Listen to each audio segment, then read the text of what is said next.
Hello yours! ఈలటి biscuit packet తోటి ఈజీగా కేక్ అనేది రెడీ చేసుకోవచ్చండి. మీ ఇంట్లో ఉంటే గనక ఇలాగ ట్రై చేయండి. దానికోసమని నేను యూనిబిక్ బిస్కెట్ ప్యాకెట్ ఇలాగ చాక్లెట్ ఉన్నాయి తీసుకున్నాను. ఇలాగ ఒక 4 ప్యాకెట్లు తీసుకున్నానండి. తీసుకుని మిక్సీ జార్‌లో వేసుకున్నాను. అందులోకి 2 స్పూన్ల దాకా షుగర్ యాడ్ ఒక 2 స్పూన్లు షుగర్ యాడ్ చేసుకున్నాం కదండీ! తర్వాత వచ్చేసి అది మెత్తటి పౌడర్‌లాగా మిక్సీ పట్టుకురావాలి. ఈ విధంగా మెత్తటి పౌడర్‌లా మిక్సీ పట్టుకొచ్చాం కదా! దాన్ని ఒక బౌల్‌లో వేసుకుందామండి. ఈ విధంగా బౌల్‌లోకి వేసుకున్న తర్వాత ఒక స్ట్రైనర్ పెట్టుకొని అందులోకి 2 స్పూన్లు మైదా వేసుకుంటున్నాను. ఒక స్పూన్ దాకా వచ్చేసి ఇనో పౌడర్ వేసుకుంటున్నానండి. బేకింగ్ పౌడర్ ఉంటే బేకింగ్ పౌడర్ వేసుకోవచ్చు. అలాగే బేకింగ్ సోడా కూడా వేసుకున్నాను. వీటిని ఇలా జల్లించుకోవాలండి.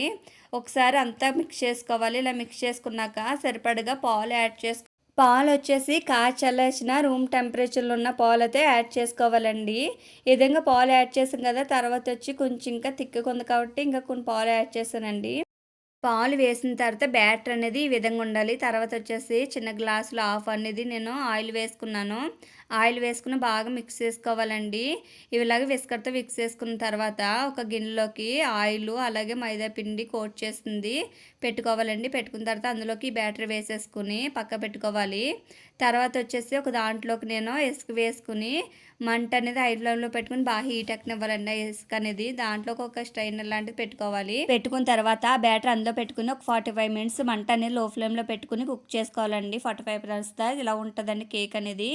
బాగా ఫ్లఫీగా చాలా బాగా వచ్చింది. చూస్తున్నారు కదా! ఈ వీడియో నచ్చితే సబ్స్క్రైబ్ చేసి లైక్ చేయండి. థ్యాంక్ యూ అండి. Thanks for watching. బాయ్.